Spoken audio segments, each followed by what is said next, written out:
Okay, dear colleagues, it's a great pleasure to start our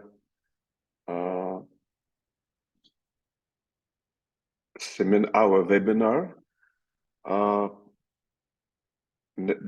new webinar in our series of Innovative Universities Global Webinar.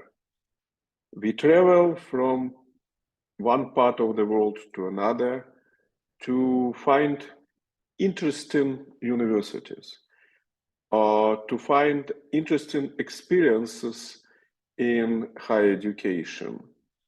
And today we landed in Germany, in one of the most famous and traditional and very interesting German universities in beautiful city Freiburg.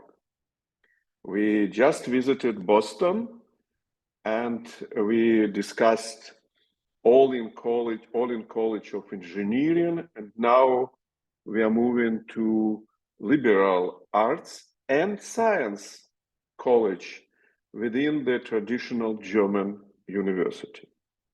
It will be not the first webinar when we discuss how liberal arts model is growing in Europe, how it's changing there, what's new, and what are the lessons for other universities.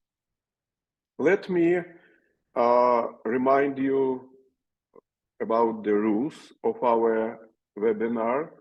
We have 60 minutes for the presentation and the discussion. Usually presentation is about 15 minutes, and then we and those who watch the webinar, not the recording, but the webinar itself, can ask question, and we envisage a lively discussion with today presenter. And if you have questions, just push the button questions and answers. You can push the button chat, but it's not as effective. And let me also introduce our today's speaker, Paul Sterzel, who is a managing director of University College Freiburg. Paul, in fact, graduates of the same university, but not the same college. He graduated University of Freiburg in area of political science, economics, and history. He studied in France then, and his main research interest was in the area, and maybe is, on science and technology policies. And he worked in such famous universities like classical universities like Technical University and Ludwig Maximilian University in Munich. And so with his understanding of global changes in science and technology, he participated in the establishment. He was involved in the design and establishment of University College Freiburg, and where he got and still is in the position of the managing director. We welcome Paul, and let's discuss this interesting experience. Yes, thank you very much. I thank all of you for joining today. I thank especially Dara and Isaac for the opportunity to present to you what we're doing here in Freiburg at University College Freiburg in the context of this webinar series. And over the course of the next hour, we will see and discuss just how innovative our activities actually are. In preparing for today, I wasn't quite sure where to put my focus, and I decided on the title you see here, the learning community aspect. Over the course of my presentation, I'm going to present you three things: the context we're working in, higher education in Germany and Freiburg. Secondly, I will, of course, introduce you to UCF and our liberal arts and sciences program. And finally, I will present a bigger picture of our experiences and bigger developments going on since 2012. Next slide, please. This here is the Freiburg Cathedral. It dates back to the 13th century, and I can see it from my window almost. I'm not sharing this for touristic reasons. Rather, I want to highlight the fact that the university is one of the oldest institutions in Europe. In fact, it is second only to the Catholic Church. Universities have been, and still are, rather conservative institutions with a high degree of stability. A few cases in point. Their functions have not changed very much. Our work was and is largely about research and education. Secondly, universities have a high degree of horizontal differentiation, and that is becoming all the more so with the incorporation of ever-growing, increasing varieties of academic disciplines. Thirdly, universities were, and largely still are, hierarchical organizations with extensive self-governance responsibilities. And fourthly, universities have distinct autonomy based on academic freedom, a freedom that is in fact here in Germany a constitutional right. And that can be freedom from the Catholic Church, that can be freedom from political influences or from corporate influences. Now, the university might seem stable from the outside, from a bird's eye view. On the inside, that is obviously much less the case. In fact, universities are characterized by significant disruptions. I'm sure you are all aware of that at the day-to-day level at your home institutions and in the bigger context of your higher education systems. Next slide, please. Here are a few developments in German higher education over just the past 15 or so years. Number one, we are going through continuous reforms and re-reforms of secondary education, including just one big example, the reduction of the Abitur, the German high school degree, from 13 to 12 years of schooling. In the Bologna context, we are all undergoing, among many other things, a large-scale process of standardization. And again, in the last 15 years, student numbers in Germany increased by 50% from 2 to 3 million, a further massification of higher education. At the same time, we're seeing more fragmentation, more specialization. We've gone from 10,000 study programs to 22,000, again, in just the past 15 years. All the while, German public universities, including Freiburg, are still mainly research-driven. One indicator is noted here, the massive increase in third-party funding from 4 to 9 billion euros per year since 2007. So this is disruptive, obviously. There are changes going on in a stable, semi-stable system. And we, at the time in Freiburg, saw these changes, these disruptions as a window of opportunity for a bit of innovation. Next slide, please. Focusing in a bit on the University of Freiburg, a few figures and facts. One of the oldest German universities, it dates back to 1457. It is a public university with research that covers basically all academic fields from theology, humanities, social sciences, on to engineering and medicine. About 25,000 students, 450 professorships, and academic staff close to 6,000. One click further, please. As Isaac thankfully mentioned, it is a prestigious university with successes in terms of third-party funding, rankings, also internationally, and I do agree it is a very attractive place with the city and the surroundings for work and research and education. There's a strong tradition, however, also in interdisciplinary research here in Freiburg with focus areas, they're listed here today, that are relevant in the broad societal sense, they're relevant and interesting from an academic perspective, and as we'll see in a moment, they're irrelevant for us here at UCF. So altogether, I'd like to highlight here that the Freiburg context is crucial for UCF. We borrowed considerably from the university's experiences, their achievements regarding extra funding, regarding interdisciplinarity and international orientation, and overall an academic setting that possibly offers that little bit more flexibility than others in Germany do. The next slide, please. So this is a bit about UCF. University College Freiburg, founded akin to the college models we've seen in the Netherlands, a bit of a latecomer in that regard, founded in 2012 here at the University of Freiburg. New professorships were established here, administrative and teaching staff is here situated at the college, but we also have considerable import in teaching from the university and beyond. We're a bit broader in our activities than some of the Dutch models, but our main offering definitely is a liberal arts and sciences degree program with about 300 students. So step by step, we have established a liberal education-based community within a new and I would say innovative college setting within an old university. The next slide, please.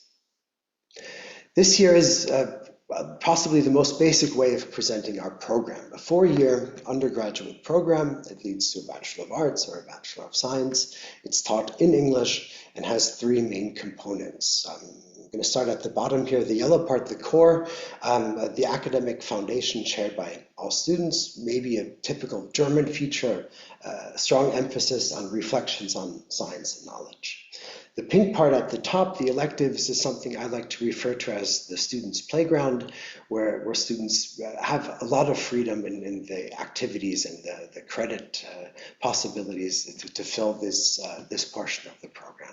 And finally, in the middle, the major, and you'll see here with the 4 majors we offer, they're interdisciplinary and they're closely related to the aforementioned focus areas in research here in Freiburg. We've tweaked this program a bit since 2012, but altogether we believe we found a compromise or a series of compromises between academic depth and breadth, structure and choice across various academic fields, a balance between knowledge and skills acquisition on the one hand and personality development on the other hand. So a balance that is necessary in any kind of liberal education context and a balance that seems to suit the context we're working here in Freiburg. To the next slide, please. This is just a few numbers regarding our students and our student body. I think quite importantly, and we weren't sure how this would work out when we started, we are attracting enough good to very good applicants so that we can fill each cohort with great new young students every year. That was important. We were very nervous about this at the start. We have, as a 4-year program with an intake of about 80 students, 300 to 320 students here at UCF. We are considerably more international than undergraduate programs typically are in Freiburg and in Germany, but we're also more national. So German universities at the undergrad level are typically resource providers and service providers for the local, regional young people. In our case, we are attracting students from all over Germany. The international orientation shows again in terms of the motivation of our students to study abroad, 85% roundabout do so for at least 1, usually 2 semesters. And again, in comparing our students with undergraduate programs overall here in Freiburg, we have consistently higher success and lower dropout rates. Our first cohort graduated in 2016, meaning that we've had by now the opportunity to collect some substantial data about what our alumni do. And one first important step is that about 80% of them continue more or less directly with graduate studies, 50-50 in and outside of Germany. And we're seeing more and more and have more substantial data in terms of further career paths and professional work, but I'm not going to present that in this context yet because it gets a bit sketchy, the data situation. The next slide, please. So we can look back on 12 years of experience here at UCF and with our liberal arts and sciences program. What have we learned? Where do we stand? Also looking beyond Freiburg. For one, we have a positive experience in establishing and running an interdisciplinary, internationally oriented undergraduate program. It worked. And that wasn't clear at the start. Also encouraging is the high degree of integration and recognition here in Freiburg, with many positive examples of collaboration among academics, with administrative units, mutual learning going on, transfer of ideas to other programs, and just basic general further developments in exchange with other people and units here in Freiburg. And yet, and I don't see this changing anytime soon, we are still a bit of an odd institution. We teach The university is largely research-driven. We are internationally oriented. We are situated in a German city, in a German higher education system, in a German language setting.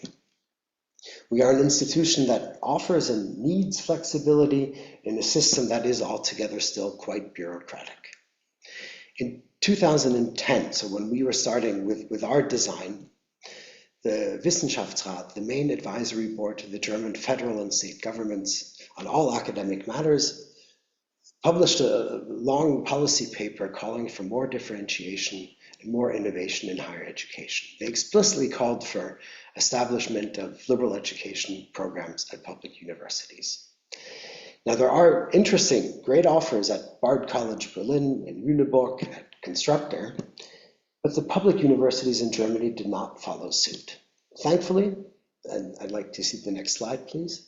The next click, thanks. We are seeing more and more developments in this. No, if you could head back one click, I'm sorry. Back. There we are. We're seeing more and more development in terms of flexibility and interdisciplinarity in higher education. The Studieneingangsphase, that's the German word for the first year of studies, is receiving a lot of attention in programs in Germany, in Freiburg, but elsewhere in Germany as well, in terms of offering more student orientation, more capacity to look into different subjects before deciding on the one subject you want to follow more intensely, more flexibility in general. And then this is possibly even more encouraging, at least in the smaller scale. New liberal education programs are starting. 2 started just past October at public universities in Germany, 1 in Gießen, 1 in Hamburg, and there's a range of further programs in planning.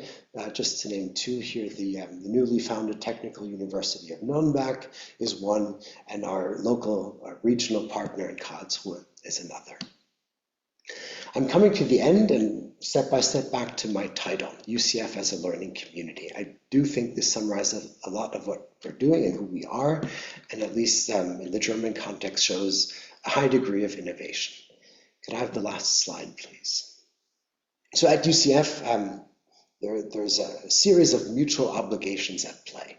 Obligations, positive obligations to collaborate in higher education, to focus on interdisciplinarity in learning and teaching. This shows at the level of day-to-day interactions here at the college, in the classroom, and in various other activities, at the organizational and the strategic levels of UCF. We don't have an open, closed community, but an open community, open and basically reliant on new inputs, on new projects, ideas, and new people to join the group. Could I have the last click, please, here? In terms of members, we are open, we have to be open, and we see students as a central part of this community in and beyond the classroom. So that in itself has changed the way we have to think about and want to think about higher education, and the students in that regard are our best ambassadors in bringing that message to other places, also at Freiburg University. I mentioned the teaching import that we have, which amounts to about 50% of the teaching load per semester. That has helped us establish a community of practitioners, instructors within and beyond UCF. And we see more and more exchange and mutual learning, more and more experimentation with joint classes, cross-study programs, co-teaching formats, etc. And finally, this is by no means restricted to Freiburg or to Germany. I mentioned the study abroad. Our networks and partnerships are important for our students and their student exchanges. Excuse me. But they're becoming considerably, step by step, a better platform for collaboration also among instructors and institutions more broadly. So a core community, obviously here at the college, with integration and interaction with others interested in what we're doing and contributing and learning from what we're doing here at Freiburg University, but also a network that branches further out than that. So that is the community aspect with which I would like to end. And thank you for your attention. And I now look forward to the discussion. Thank you very much, Paul. So in my personal messages juxtaposed, I see 2 questions which are essentially the same. Two listeners are asking how the students of UCF are different from the wider University of Freiburg and from a standard garden variety student at German university. I probably don't have enough experience at many different other departments, but nonetheless, the feedback we get from instructors from outside UCF is that our students often come with less knowledge, but more ability to acquire knowledge and more capacity to question knowledge. So it's a mode of thinking that is maybe not as focused, but more inquisitive towards oneself, but also towards the knowledge and the other people with whom one is interacting. That in a broad, as a broad answer, it's more differentiated. Obviously, we have some students who come start UCF explicitly because they don't want to decide what they want to focus on. We have others who know exactly, I want to become a manager in terms of sustainability work in a company. So we have quite different students, but altogether I think what they do differently than other students is that they are more inquisitive. Mm. Going back to the history of UCF, if we were to trace its evolution, which shifts do you see looking back? In some regards, also influenced by the wonderful advice we received from the Netherlands. We started off maybe a bit chaotic. We tried out too much and had to streamline our organization, but also the program a bit better to the context we're working in. So maybe we played around too much at the start. We adapted from University College Maastricht, their block schedule, where we basically take a semester and cut it in half and have block courses instead of semester courses. That conflicts with simple bureaucratic things here at the university, such as room booking, or the teaching schedules of non-UCF instructors. So that's just one small example of how we had to maybe scale back a bit on how different we were supposed to be. So I think we've become smarter and becoming recognizable in the German context. That's not to say that we didn't do interesting things, but we had to fit into the box a bit better. I see one question in the Q&A box, but before I get to that, I would like to project your evolution into the future.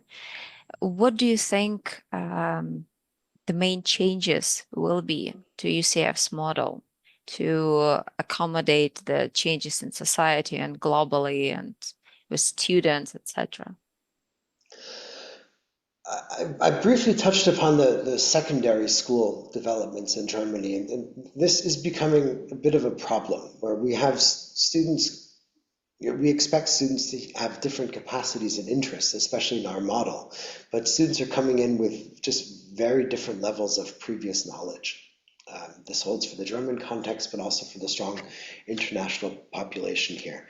So I think we're going to have to look a bit better at bringing that group together in the first year of studies. And that's one step at the start of the studies. And in terms of training for what happens after UCF,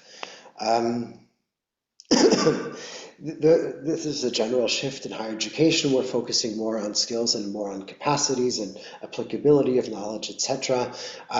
German universities are maybe not at the forefront of this, but we are learning, and the same holds for UCF. So there's going to be more in terms of, let's say, service learning projects with societal actors for credit and not just in terms of internships, etc. I think we're looking into more smaller scale micro degree options that combine classroom learning with extracurricular activities. I think that will make things a bit more hands-on without forfeiting the academic and theoretical part of an academic training.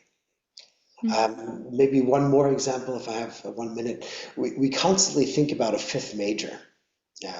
Something in the field of, because this seems to very much interest the students, and I see the relevance also for the job market, something situated between psychology, sociology, and management. That might be another adaptation one could think of.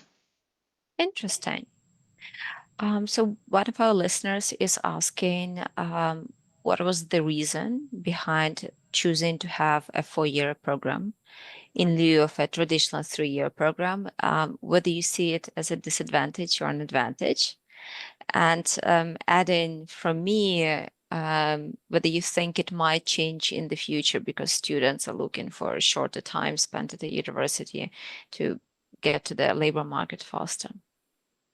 Let me start with the second part, because in that regard, Germany's a bit weird. Our students like staying a bit longer sometimes. There are no tuition fees here. There are a lot of social and financial benefits in having that student status. Again, in terms of study success rates, we're doing fine, but there's a tendency to linger a bit too long at university in Germany. But the 4 years, back to the historical part, when we started, we were not sure how German master's programs would react to our graduates. And the experiences back then, so we're talking 2010 to 2012, at the time in the Netherlands were, we have all these great German students at Maastricht and Amsterdam and elsewhere, and they're having problems getting into master's programs in Germany. So we came up with a model that with the 4th year and with flexible electives allowed students interested in studying at a master's program, a disciplinary master's program, possibly in Germany, to put together enough credit points and tick off enough module boxes to make that happen. In hindsight, it might not have been necessary. We don't experience, or our students, more importantly, don't experience major problems in getting into prestigious and less prestigious master programs, be it disciplinary, interdisciplinary in Germany and elsewhere. And nonetheless, to this day, I'm quite convinced that the 4 years are meaningful. And the entire North American system is based on a 4-year undergraduate degree. So it is a 240 ECTS credit point degree. So it's not just an add-on in terms of time, but it's also an add-on in terms of learning and learning experience. I don't think we're going to change that in any time soon. I will use this opportunity to ask what you think about idle time. I sometimes hear an argument from 4-year colleges that students do not only need the active time, but also idle time.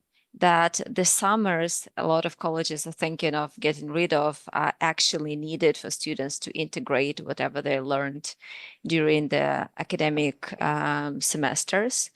And long holidays are required for them to just wind down and make more room for new knowledge. What do you think about that?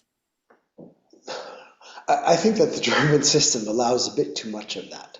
Okay. The German academic calendar is an odd one. So for those not familiar, this is the basic outline. We don't start the fall or winter term until the middle of October. It then runs until the middle of February. So we're off schedule with the rest of the world already there. Then the students, and that's currently the case, as well as academic staff for that matter, have so-called semester Vorlesungsfreie Zeit, so lecture-free time from mid-February until mid-April. The spring-summer semester starts mid-April and runs until the end of July. Again, lecture-free time from the end of July till the middle of October. I think that is a system that is a bit too spread out in terms of idle time, although I fully agree with the notion that students, we all need time to process what we've been learning. Okay. Isaac, you have a question? Yeah, thank you, Paul. I would ask about the place of this model within German higher education landscape. You already mentioned that quite a few public universities now open in university colleges. Indeed, our neighbors at University of Hamburg is talking about that. But what is but if you would talk to parents, for example, of future students or school graduates, how would you explain them the difference between traditional German model and model of university colleges? What are real distinctive points there? So when it comes to the parents, I would always, especially if a parent seems to be a bit anxious about this weird thing that the child is interested in, I would always point to the major in the first step. You are graduating here with a certain academic expertise in, let's say, life sciences or governance, in a field that is recognizable around the world. And the modules behind each of these majors are biochemistry, neurosciences, etc., are valuable academic learning points in that field of learning and teaching and research. And you graduate with a Bachelor of Arts or a Bachelor of Science from the University of Freiburg. So there's a certain security built into the system. This is an accredited program, and we have a series of alumni who have gone on to do great and meaningful things in academic training and outside and beyond the university. So there's that as a certain security. At the same time, I would also stress that this is a kind of program where a young person has to take on more responsibility for his or her own learning, but also has the opportunity to do so. And coming from a school system where you're taught what to learn, maybe that is something that parents can recognize as something they missed. Oh yes, I would like to understand what I'm learning, and I'd like to find my own way in a huge body of knowledge that is there at any given university. And finally, so the academic security and the institutional security, number one. Number two, the responsibility and opportunity. And number three, we take students seriously. So this idea of fostering young people up until they're 25 and have graduated from the university doesn't seem to be that meaningful in 2024. Rather saying, listen, we are here to learn and develop this program and your learning path together. And we're not going to do that for you. We have to do that together. I think that would be a message to parents and also to other institutions interested in promoting and establishing such a format. I would insist to dig deeper a bit. Let's imagine that I'm not a parent that want to go to traditional university, I don't care about major, let's say. Mm-hmm.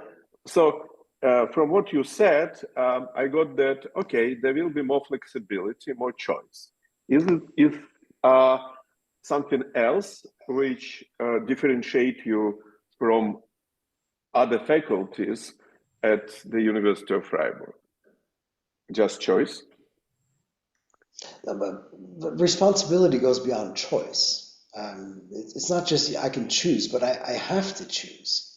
So I have to understand what the options are, and I have to commit to something that I am responsible for. I think that is a considerable difference compared to a standard study program, be it in Germany or France or elsewhere in continental Europe.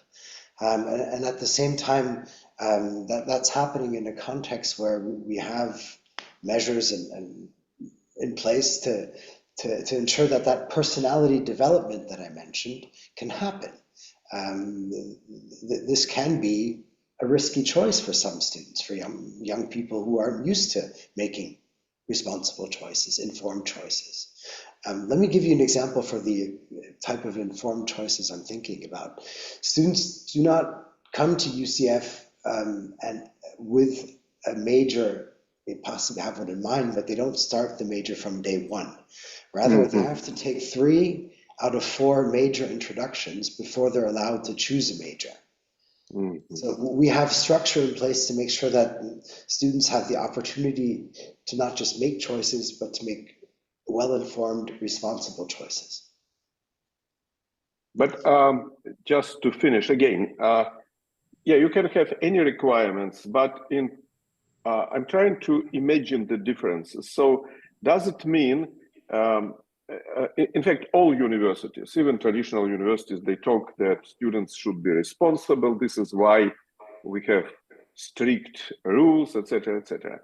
But for example, but do you have support structure for this responsibility? Like, for example, if my son goes to UCF, will he have more I don't know, advisory support, how to choose, how to build career, etc. I can't say that he would have more than any other program in Germany, but I think we have backed up this open, flexible system with a couple of measures that are relevant here. So first year students, we have a peer mentoring for first year students. So this is a group of 5 to 10 first year students who are paired with 2 to 3 older students. That's one measure we have in place. Every student who starts here has an academic advisor.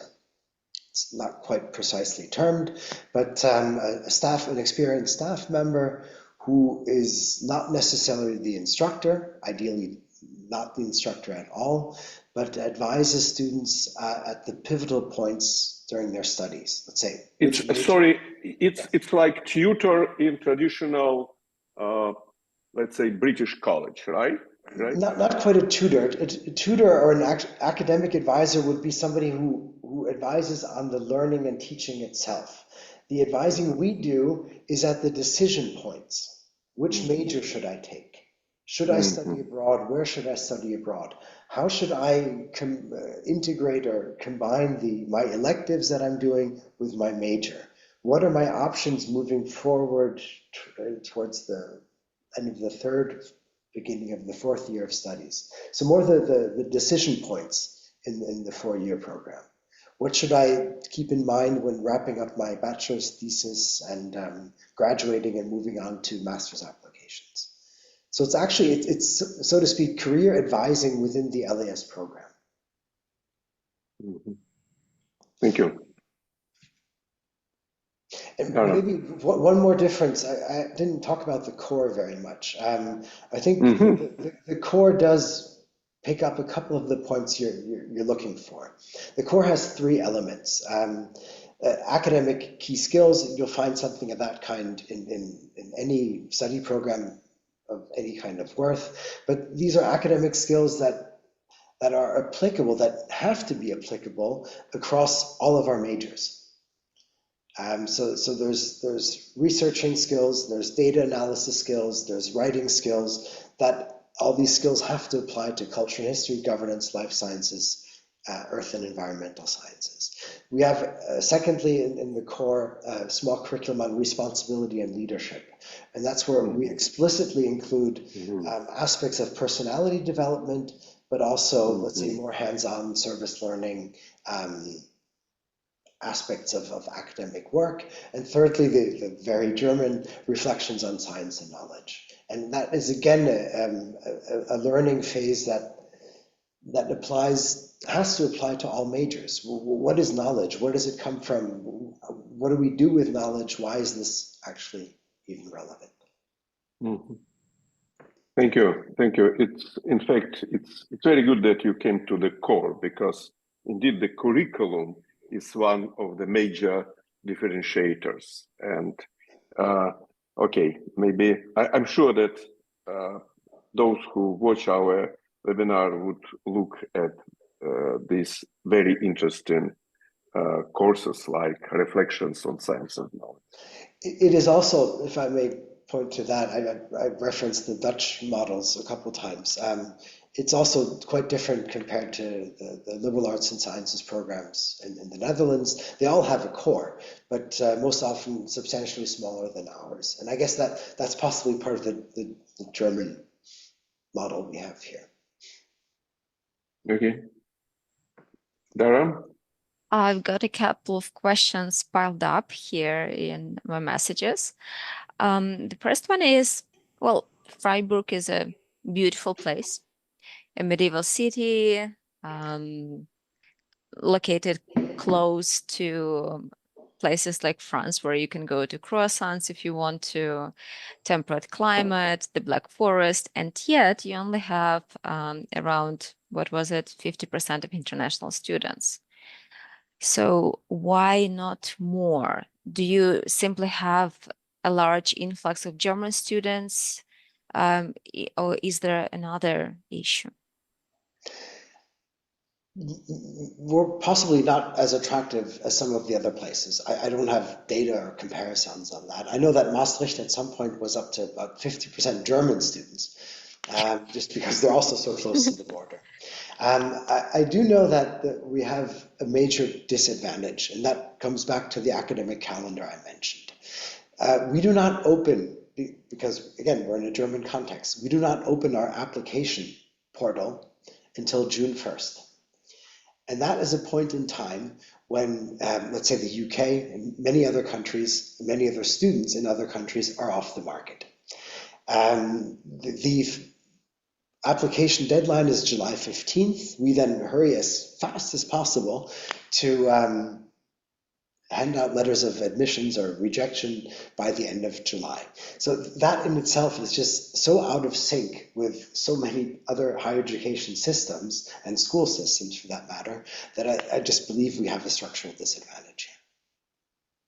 So you mentioned several limitations that the specifics of the German system are causing.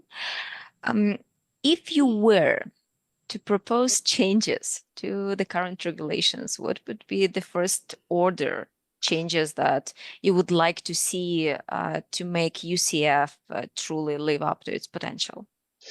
The timing issue, I think, would be very helpful. And there actually was talk.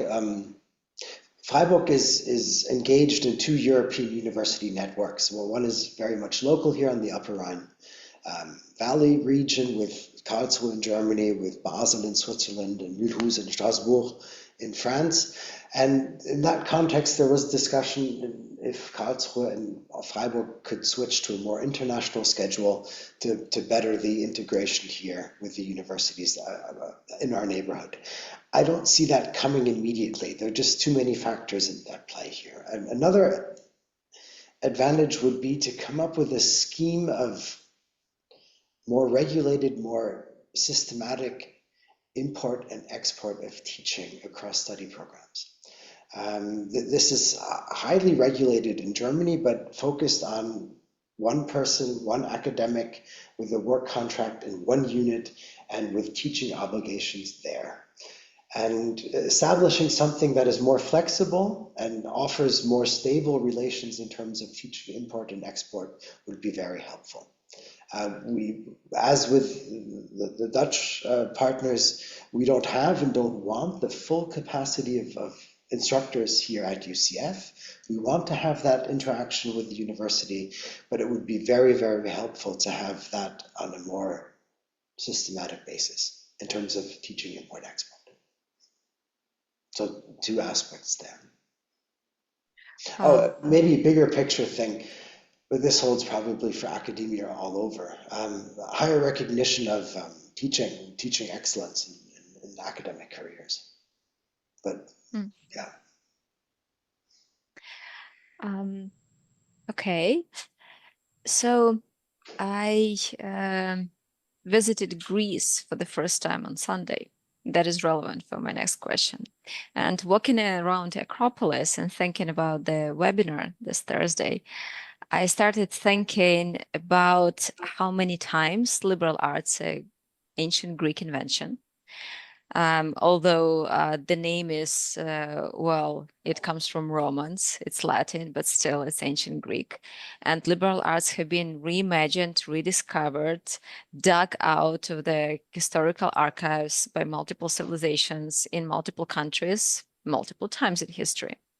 And if we are looking at Germany, some of the German universities that follow liberal arts model have borrowed directly from the US, some from the Netherlands. But at least according to what I hear from leaders of different liberal arts departments and liberal arts-based universities and at the undergraduate level, German universities don't seem to learn that much from one another.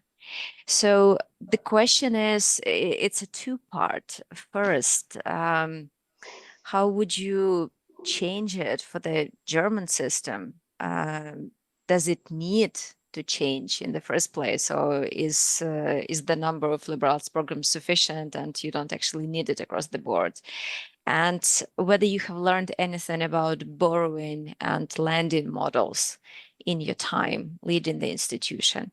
Can it be done better? Can we stop reinventing and rediscovering and sustain, launch and sustain innovation spread?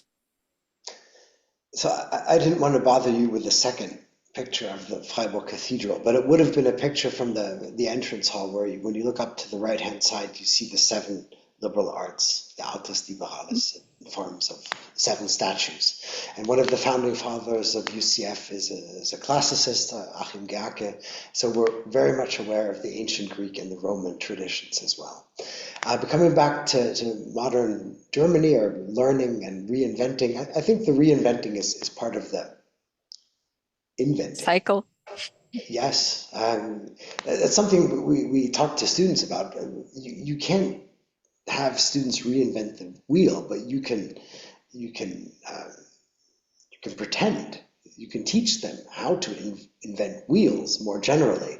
And I think a program that, or an institution that wants to start a program, has to think in its own context to a certain degree, and has to come up with context-specific solutions. That doesn't mean we ignore anybody else, and we're in close touch with the Dutch colleges. I just last week talked to both the people in Hamburg and in Gießen after the closing of their first semester. We're looking to establish a little German liberal arts and sciences network among universities sometime this year. So we're definitely open to that, and that's part of the community aspect I mentioned. But I disagree that we shouldn't reinvent the wheel. We should look at the wheel more often. Thank you. Okay. Dara, can I jump here? Sure. Yeah, just to move to the practical side. So we know that many liberal arts institutions, for example, in the United States, are self-standing colleges. And yeah, there are obviously colleges within big research universities, but usually these are big programs that work with undergrads. So in your case, and in case, by the way, of University of Amsterdam or Maastricht, it's a separate school, yeah, or separate faculty. So there is a school of medicine, they have their own undergrads, and there is University College that takes its own undergrad. So what are the relationships between you and other faculties? Do they consider liberal arts as something of secondary quality from research, for example, point of view? And do you, what would you think is the best model to have liberal arts college within the university? I understand that you have conflict of interest, but still, or to have self-standing college or university with this program? That's a question you'd have to ask to Utrecht. Utrecht has a college and a faculty-based liberal arts program. The one at the college is English taught, the one at the faculty is in Dutch. And that language aspect is important. So there are certain limitations to integration due to language requirements. But altogether, it took a bit, but I think that we've reached very high recognition. So the single most attractive destination for our graduates in terms of master studies is the University of Freiburg, meaning they're getting into very interesting programs here at the university. So I think we're beyond the question of being odd and second rate and whatever, but actually to the opposite, the students are quite appreciated in other programs. We have, I'm going to give you one example, we have a cooperation, this is a cooperation that really works, with the master's programs here in Freiburg in Sustainable Systems Engineering, where we share classes. That's a master's program. And our third and fourth year students in liberal arts and sciences are in the same class as a master's student in Sustainable Systems Engineering. So that works. In terms of what I would like to see happen is maybe something a bit broader, maybe more offers that are open to others.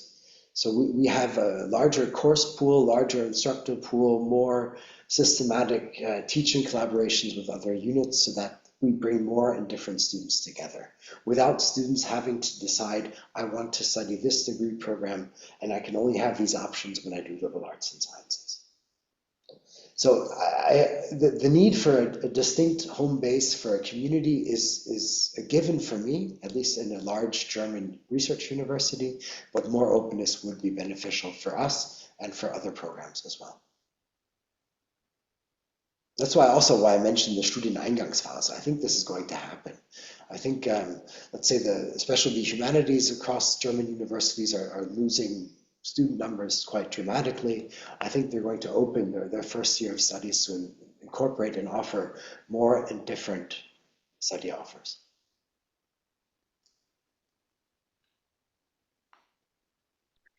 Thank you. I've got one technical question. You mentioned service learning and interacting with the community. How does that build into the liberal arts curriculum? Does it inform it in any way and vice versa? Okay, so we have service learning built into our program.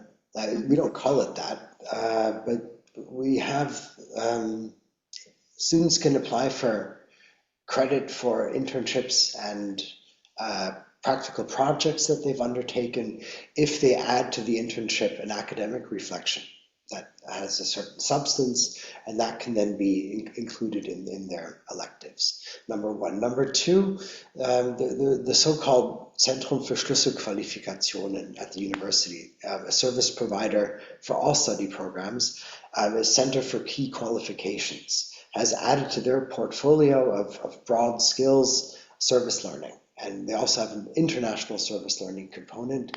And when that was devised, we were on board in the advisory group that they established. The same holds for a new project here at the university called, it's a micro degree in sustainability. It includes academic work, for example, courses that we open also to other students. It includes hands-on practical work, be it sustainable gardening and urban planning here in Freiburg, or other components outside of the academic context. So I don't think this is going to dramatically change our program, but I think we will look to integrate this intelligently in more places of the kind I just mentioned. So come up with meaningful collaboration, often with others, where we can harness common interests. So I've got another technical question, then a personal question, and then the final question. So another technical question pertaining more to social technologies, if you like. Another listener is asking, how do you build your community? Is there a specific approach that you developed? There are a couple of steps before the students actually study that are important. I mentioned earlier, we take our students seriously, that's student orientation. And we do that already in the application phase, where we don't pamper them and write their application essays, but we provide guidance. We try to match expectations as early on as possible. Then once we send out, say late July, early August, that first round of letters of admissions, we invite all of those who received such a letter to a Zoom session where usually 80, 90 people come, and they're supposed to present and compile something that Mark Zuckerberg decades ago did with Facebook. Standard yearbook, Facebook, whatever you want to call it, standard procedure at any North American school or university. And we do that as well, so that the cohort gets to know each other. And then we have a welcome week that starts 1 week before the semester starts, and they have responsibility from the get-go. They have to organize their own semester opening party. All of that helps. But then they arrive here, and then being as a group identifiable in a large university context helps as well. Running them through a first year of studies, or especially the first semester of studies, where they share most of their classes helps as well. So it gradually happens. And then there's also obviously self-selection here. We attract people who want to be engaged in communities. So you are leading an institution with an alternative learning model within a rather traditional university. I think that you were an assistant to Heine Schatz at the time of the founding of the institution. Correct me if I'm wrong. So you saw, well, Heine Schatz, for the audience, is, if not the founding, then the guiding father of UCF. So you saw from the very beginning that it's not a fun ride, that it's not an enjoyable, at all times experience to run something so different, to build it from scratch, to keep developing it. So why are you doing it? So first of all, the leadership situation is a bit more spread out than just focused on myself. I'm not going to go into organizational details, but we're more of a community in leadership. Secondly, more importantly, I enjoy working in a university context because the chances of meeting somebody and working with somebody intelligent are quite high. And that also means that even though people tend to think in the boxes that they're used to, and especially at universities, I think the openness is higher than you might find in other areas of professional work. And then seeing and being able to influence some of the positive developments over the past 10, 12 years is also just, it's rewarding. And we talked about the future and next steps, and that then sparks my mind thinking about what might be changed in the future. So it's not that stability I talked about at the beginning that we're aiming to achieve. Yes, we started off chaotically, and we needed more stability, but there has to be a dynamic component to that as well, and I enjoy that mix.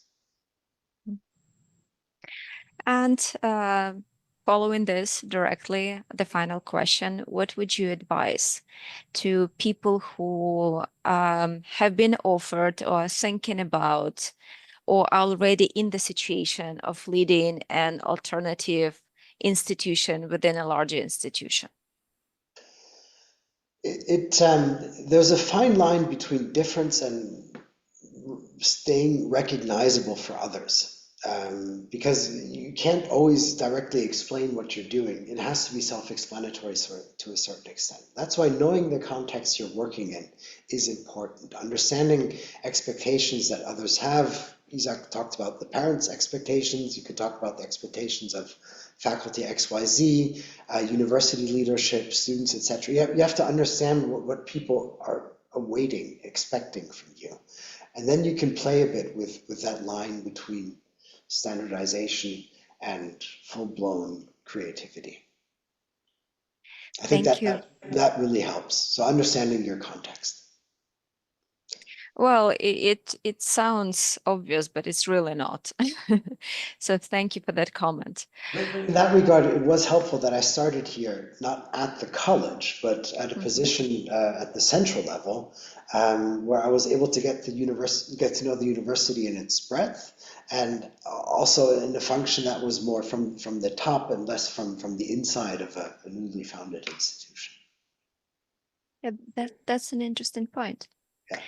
All right, so we are approaching the end of our very short hour. Paul, thank you very much. It's been a joy to have you with us today. And as for our listeners, may I have the slide with the next speaker and the next institution. So in 2 weeks, we will be discussing AlmaU, or Almaty School of Management. It's the university in a university in Almaty, Kazakhstan. A curious thing about AlmaU is that it was a private institution, a private learning institution, not a university at that point, during late Soviet Union. So it was something unusual for its current context. And then it grew out of a business school into a fully fledged comprehensive university. And our speaker will be Asylbek Bazarbayevich Koshmetov, who actually constructed AlmaU from the ground up. So he can talk about the whole evolution, and we have specifically asked Asylbek to discuss problems they have faced and the way they tackled them. So I will see you in 2 weeks. Paul, thank you again. And everybody have a great weekend.